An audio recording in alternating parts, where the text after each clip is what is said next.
Assalamualaikum, salam sejahtera, salam perpaduan dan salam satu Malaysia kepada para hadirin dan hadirat yang dirahmati Allah Subhanahu Wa Taala sekalian. Alhamdulillah, bersyukur kita terhadap Ilahi kerana dengan limpah kurnianya dapat kita hadir pada hari ini bagi menjalankan sesi forum pendidikan Islam W1001 secara atas talian berikutan wabak COVID-19 yang melanda negara kita. Semoga wabak ini dapat berakhir dengan segera agar institusi pendidikan negara kita dapat berjalan seperti sedia kala. Salam bersua pemanis kata, kini bermula budaya tradisi. Hebat perketi, pintar bicara, perkenalan diri, ayuh kita mulai.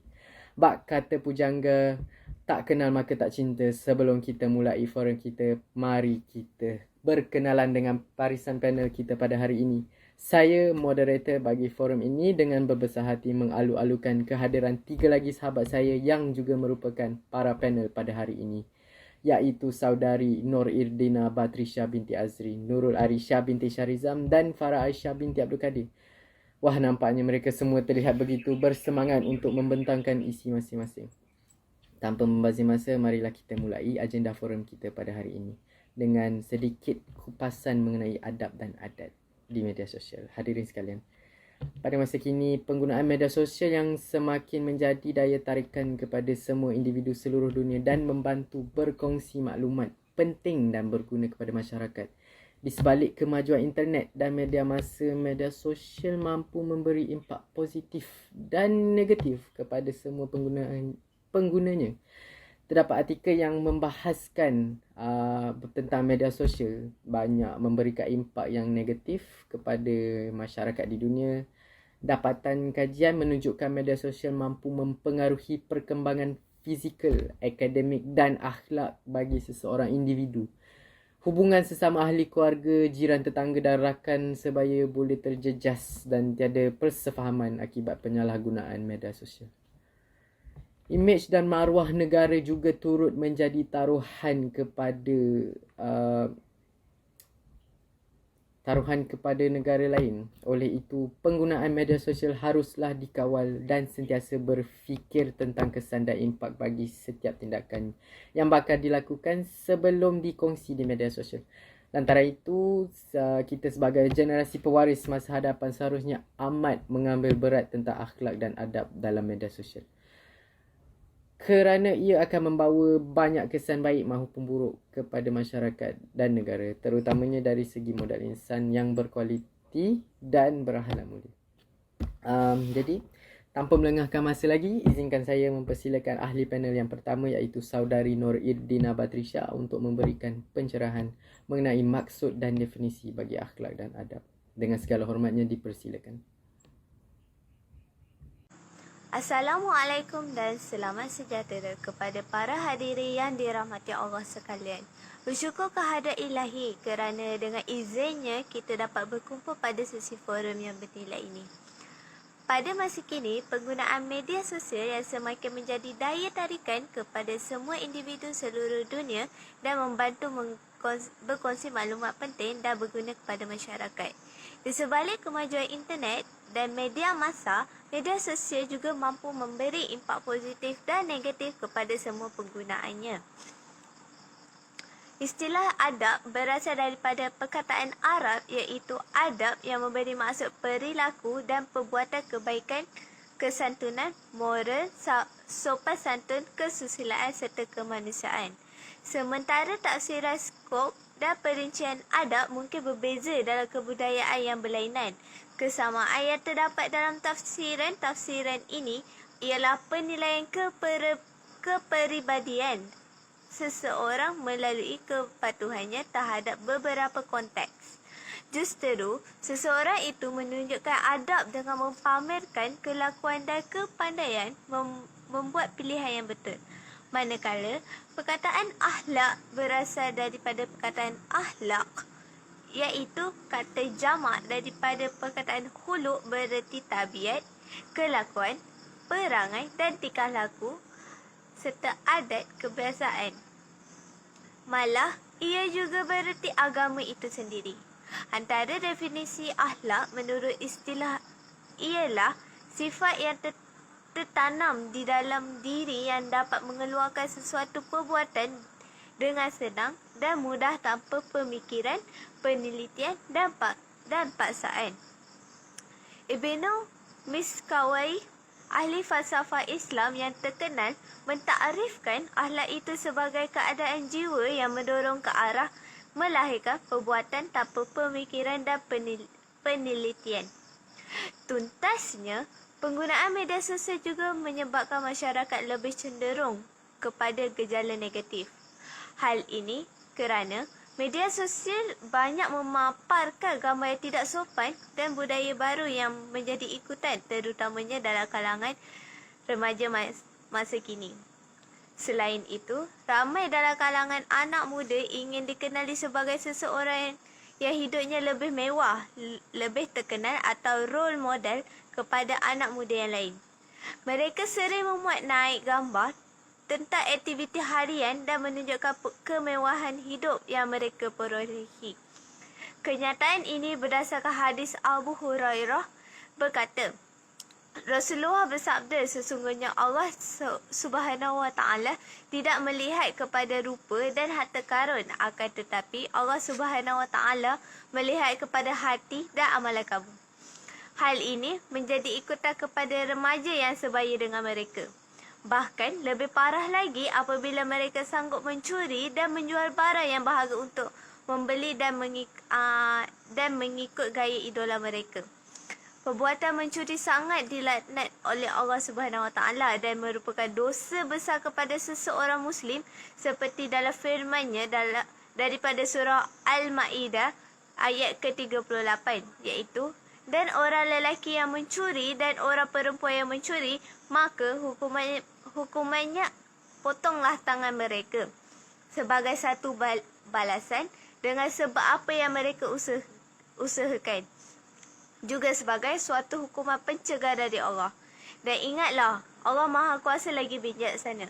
Selain itu, menurut hadis Al-Bukhari dan Muslim, Abu Hurairah berkata, Rasulullah bersabda, Allah melaknat pencuri yang mencuri sebutir telur, lalu di lain waktu ia dipotong tangannya kerana mencuri tadi. Dengan adanya media sosial juga menyebabkan penyebaran fitnah dan maklumat palsu seperti perkahwinan, penceraian atau kematian orang terkenal menjadi trend masa kini. Dalam hal ini, individu terutamanya remaja yang ingin mendapat perhatian ramai sanggup menyebarkan fitnah yang tidak betul sama sekali. Mereka seolah-olah tiada akhlak dan kepribadian mulia dalam diri mereka. Hal ini sangat membimbangkan kerana akhlak dalam diri yang akan menentukan nasib dan masa depan mereka. Allah Subhanahu Wa Taala berfirman dalam surah Al-Ra'd ayat 11 bahawa sesungguhnya Allah tidak mengubah apa ada pada sesuatu kaum sehingga mereka mengubah apa yang ada pada diri mereka sendiri. Konklusinya, dengan itu adat pergaulan secara atas talian amatlah penting dan harus diterapkan dalam diri masing-masing.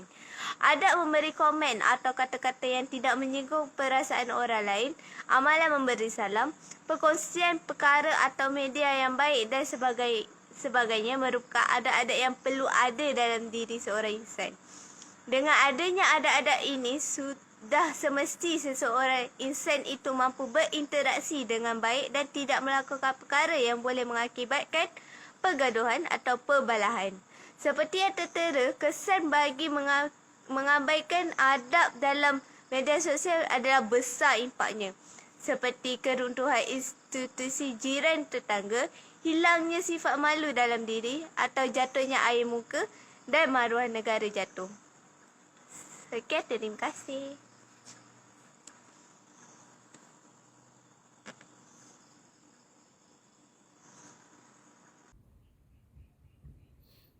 Terima kasih Saudari Nur Irdina atas pencerahan yang jelas tentang maksud dan adab. Tentang maksud adab dan akhlak. Dapat kita konklusikan bahawa adab dan akhlak ini penting dan telah ditekankan dalam Al-Quran dan hadis sejak dahulu lagi. Tambahan pula, akhlak dalam media sosial pula amatlah penting dan boleh dikaitkan dengan hadis dan Al-Quran. Demikianlah penerangan oleh Saudari Irdina. Terima kasih sekali lagi saya ucapkan. Hadirin sekalian, dengan itu saya memperalu-alukan ahli panel kita yang seterusnya, iaitu Saudari Nurul Arisha, untuk memberi penerangan tentang kesan-kesan mengabaikan adab dalam media sosial. Dipersilakan saudari. Terima kasih pada saudara pengerusi majlis. Alhamdulillah, pada hari ini saya telah diberikan kesempatan untuk mengulas lebih lanjut tentang adab dalam media sosial. Jadi seperti yang kita tahu, pada zaman kini, hidup kita banyak bergantung kepada teknologi. Jadi, dari mana teknologi itu hadir? Dari mana teknologi itu boleh datang? Jadi, kita tahu teknologi itu datang disebabkan oleh kebijaksanaan manusia dalam menciptakan perkara tersebut. Kenapa manusia ciptakan teknologi? Kenapa manusia ciptakan teknologi yang makin canggih hari demi hari? Sebab dia ingin memudahkan kehidupan seharian kita. Contohnya, seorang hamba Allah bernama Mark Zuckerberg yang telah menciptakan Facebook dan Instagram, di mana ia dikenali sebagai media sosial yang membolehkan kita untuk berhubung dengan saudara kita walaupun kita berada jauh 80 mahalah daripada mereka. Sama ada kita jauh ataupun dekat, ia masih memudahkan kita untuk mengetahui tentang perkembangan isu semasa tentang mereka.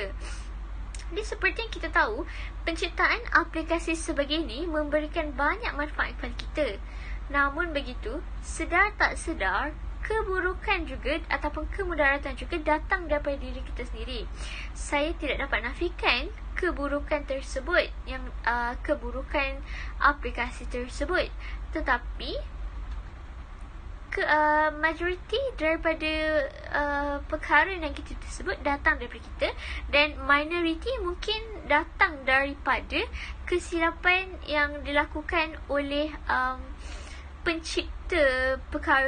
pencipta aplikasi tersebut. Penggunaan aplikasi ini dalam kehidupan seharian kita tidak kira tempat, masa dan waktu, membolehkan kita untuk berhubung dengan kenalan kita sama ada dekat atau jauh, secara virtual, di mana kita akan melibatkan beberapa anggota badan kita ketika berhubung. Contohnya, kita gunakan jari untuk menaik dan kita akan menggunakan akal ketika sedang berkata-kata.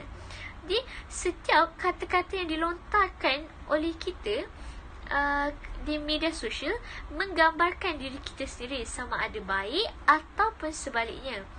Jadi, oleh itu, wujudnya adab dalam media sosial yang perlu kita contohi supaya diri kita dapat terhindar daripada perkara yang tidak sepatutnya berlaku.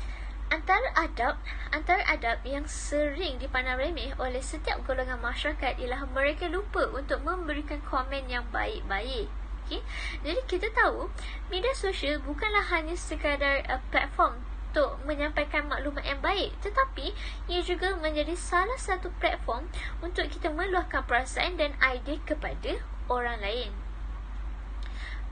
Tidak semestinya diri kita yang melakukan perkara tersebut, mungkin kenalan kita yang lain. Jadi kita sebagai manusia yang telah diciptakan akal dan pemikiran yang berbeza antara setiap orang, hendaklah menghormati setiap pendapat yang diberikan oleh orang lain, oleh individu lain. Walaupun ia bertentangan dengan apa yang kita fikirkan, tetapi kita sebagai seorang manusia yang mempelajari adab dan nilai murni hendaklah menghormati pendapat mereka dan seterusnya mengelakkan unsur provokatif supaya hubungan sesama masyarakat dapat kekal harmoni. Jika pendapat mereka terlalu bercanggah dan membawa kepada kemudaratan, kita hendaklah tegur secara berhemah. Seterusnya, kita sebagai seorang umat Islam haruslah mengamalkan amalan memberi salam sebelum memulakan bicara, di mana perkara ini akan menunjukkan yang kita ini mementingkan hubungan yang baik dan ramah dengan kenalan di media sosial. Di samping ia mencerminkan kesantunan kita ketika bertutur dalam pertuturan yang baik. Yang terakhir sekali adalah yang paling penting, iaitu menjaga batas pergaulan. Jadi, apa yang saya dapat lihat jelas pada hari ini, banyak antara kita yang bergaul dengan jantina yang berlainan tanpa menghiraukan sekeliling mereka. Di mana ada yang kelihatan mesra dan bergurau tentang perkara yang tidak sewajarnya mereka bergurau dengan jantina yang berlawanan di tontonan umum, di khalayak umum. Tanpa kita sedar, terdapat mata-mata yang memerhati kelakuan kita tersebut dan boleh mengundang fitnah kepada diri kita dan masyarakat, dan lebih teruk lagi, lebih mudarat lagi apabila ia boleh menyebabkan runtuhnya institusi keluarga. Amat sedih ya, disebabkan perkara kecil sebegini telah boleh rosak institusi keluarga. Jadi disebabkan dengan itulah kita harus menjaga batas pergaulan dengan golongan yang bukan mahram agar kita dapat mengelakkan fitnah dan maruah diri kita juga dapat dijaga. Dan seterusnya kita dapat mengelakkan daripada golongan tidak bersalah untuk terlibat sekali dengan perkara-perkara sebegini. Jadi secara konklusinya di sini, kita hendaklah mempraktikkan amalan adab dalam media sosial supaya keharmonian dalam masyarakat dapat dikekalkan dan masyarakat yang bermoral dan berdisiplin tinggi dapat dilahirkan dan kita dapat hidup secara aman dan damai dalam konteks persaudaraan sesama Islam. Jadi saya rasa itu sahaja apa yang saya ingin ulaskan pada hari ini. Kembali kepada saudara moderator kita. Sekian, terima kasih. Terima kasih diucapkan kepada saudari Arisha mengenai kesan pengabaian adab di media sosial. Dengan kata lain, kesannya boleh memudaratkan perbentukan akhlak diri seseorang dan akan menjadi cermin muka kepada orang sekitar mereka. Jadi pentingnya untuk ketahui dahulu akibat jika mengabaikan adab dan akhlak. Baiklah, hadirin yang dikasihi sekalian, marilah kita mempersilakan ahli panel kita yang terakhir, saudari Farah Aisyah, bagi menerangkan adab dalam media sosial. Mempersilakan saudari untuk tampil memberikan pencerahan. Terima kasih saya ucapkan kepada saudara moderator. Salam sejahtera saya ucapkan kepada semua hadirin sekalian. Seperti apa yang dibicarakan oleh moderator sebentar tadi, tajuk yang menjadi fokus minda pada hari ini ialah adab dan akhlak dalam media sosial sangat penting dalam diri seseorang. Media sosial merupakan satu medium baharu dalam penyampaian maklumat kerana kecanggihan teknologi yang pesat ini membolehkan masyarakat untuk menjadikan hubungan silaturahim sama ada dekat atau jauh. Namun, dalam kegairahan pengguna media sosial berkongsi maklumat, masih terdapat segelintir masyarakat yang lupa akan adab dan sopan. Malah, terdapat beberapa pihak yang tidak menyelidik dahulu kesahihan sesuatu maklumat dan terus berkongsi di media sosial sehingga mengundang kepada kecaman dan fitnah. Hal ini membuatkan terdapat pihak lain yang akan berasa kurang senang dengan perkongsian tersebut sehingga mengguris perasaan mereka tanpa disedari. Perkara ini boleh menggugat keharmonian dalam masyarakat, sedangkan kesopanan dan kesusilaan adalah perkara yang sangat penting dan sering disebutkan dalam rukun negara. Sifat ini amat penting untuk memastikan hubungan masyarakat terus utuh dan bagi membentuk disiplin serta moral yang tinggi. Sehubungan dengan itu, banyak panduan yang perlu diikuti agar perkara yang tidak baik dapat dielakkan. Antara adab yang boleh dipraktikkan ialah, pertama sekali, memberikan komen yang baik. Berkomunikasi secara tulisan dalam media sosial bukan sahaja bertujuan untuk menyampaikan maklumat, tetapi ia juga berperanan sebagai medium luahan perasaan dan idea kepada orang lain. Tulisan bertulis ini memberikan bayangan perspektif yang berbeza dari pengguna yang lain. Hal ini menyebabkan pengguna yang lain akan memberikan respons terhadap perkara yang dimuat naik tadi. Sebagai seorang kenalan dan juga pengguna media sosial, kita mestilah memelihara hubungan yang baik dengan kenalan yang lain termasuklah dengan menghormati apa sahaja bahan yang dimuat naik olehnya selagi tidak memudaratkan. Komen yang berunsurkan proaktif dan sarkastik perlulah dielakkan kerana ia boleh menimbulkan salah faham kepada kenalan yang memuat naik bahan tersebut. Malah, Islam juga melarang tindakan yang boleh mengguruskan hati orang lain sama ada dari segi lisan ataupun reaksi tubuh badan. Nabi Muhammad SAW pernah bersabda dalam hadis riwayat Bukhari dan Muslim bahawa mulim itu ialah yang memberi kesejahteraan kepada Muslim yang lain dengan lidah atau tangannya. Hadis ini membawa maksud bahawa penjagaan dalam tingkah laku dan pertuturan amatlah penting kerana ia akan menyenangkan orang di sekeliling. Di samping itu, mengamalkan amalan memberi salam, memulakan sesuatu ucapan dengan amalan memberi salam amatlah digalakkan. Hal ini kerana ucapan salam itu mencerminkan kesantunan dalam penuturan yang mempunyai adab di samping mementingkan hubungan yang baik dan ramah dengan kenalan-kenalan walaupun hanya berkomunikasi di ruang media sosial. Selain itu, menyampaikan perkara yang baik. Laman sosial menjadi salah satu platform untuk kita menyampaikan maklumat yang baik, benar dan sahih. Tambahan pula, setiap isi yang baik disampaikan itu akan diberi ganjaran pahala.